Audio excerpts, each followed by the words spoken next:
Hey everyone, this is Tim from YourSixTech. Today in this video I'm going to show you how to turn off the Wi-Fi internet on your Nintendo Switch and then enable airplane mode. So if you're on an airplane or something like that, you can easily engage this by going to system settings on the bottom here. So let's go on over to system settings right here and select this.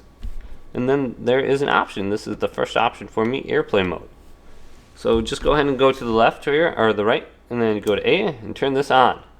And you can decide what one you want to go and disable. You have the option to turn on or off Wi-Fi, NFC, and Bluetooth. So all of these are off by default, but maybe we want to leave one of these on, we can.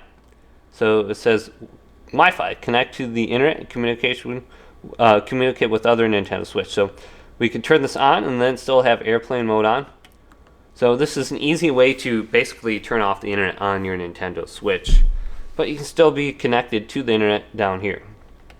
But hopefully this video did indeed help you out. If it did, leave it a big thumbs up and subscribe to my channel down below. More tech videos coming up next on YourSixTech.